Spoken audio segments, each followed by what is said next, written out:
ஆனா இன்னைக்கு நம்ம எங்க வந்திருக்கோம்னு பாத்தீங்கன்னா நம்ம கன்னியாகுமரிக்கு தான். எதுக்குன்னு பாத்தீங்கன்னா கடற்கரையில ஒரு டாஸ்க் பண்ண சொல்லியிருந்தாங்க. அப்படியே கன்னியாகுமரியும் சுத்தி காட்டுங்க ப்ரோ அப்படின்னு சொல்லியிருந்தாங்க. அதுக்கு தான் இன்னைக்கு வேற லெவல்ல வந்திருக்கோம். ஆனா பாத்தீங்கன்னா இதுதான்ப்பா நம்ம திருவள்ளுவரோட சிலை. அது பக்கத்துல இருக்கிறது வந்து விவேகானந்தர் நினைவு மண்டபம். ஆனா இப்ப நம்ம எங்க போறோம்னு பாத்தீங்கன்னா காந்தி தாத்தாவை பார்க்க, அதாவது காந்தி தாத்தாவோட நினைவிடத்தை பார்க்க போறோம். இதை நாங்க பார்த்ததே கிடையாதுன்னு யாரும் கேட்காதீங்க. பார்க்காத ஆளுக்கு தான் அந்த இது.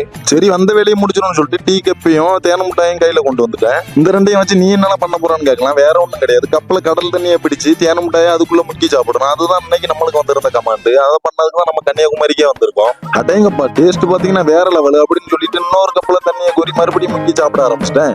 கடலால நம்ம திங்கி விடாம ரொம்ப சர பண்ணிட்டு இருந்தேன். இருல ஒன்னே ஒரு நாள் தூக்கி போட்டு நெஞ்சில மிச்சிருந்தேன் அப்படின்னு சொல்லிட்டு சாப்பிட ஆரம்பிச்சிட்டேன். ஆனா பாத்தீங்கன்னா டேஸ்ட் வேற லெவல் உண்மையிலேயே. சரி இன்னைக்கு டாஸ்க்கு ஜம்முன்னு முடிச்சாச்சுன்னு கும்முன்னு நடந்து போயிட்டு இருந்தேன். அங்க ஒரு டீ கடை அண்ணன் நிறைய டீயை நான் வித்து தரேன் அப்படின்னு சொல்லிட்டு சைக்கிள் வாங்கினேன். ஆனா டீ யாருமே வாங்கல. அவரு நம்ம மனசை பாராட்டி நம்மளுக்கு ஒரு டீ தந்தாரு. அடுத்த 2 மணி மட்டும் போங்க.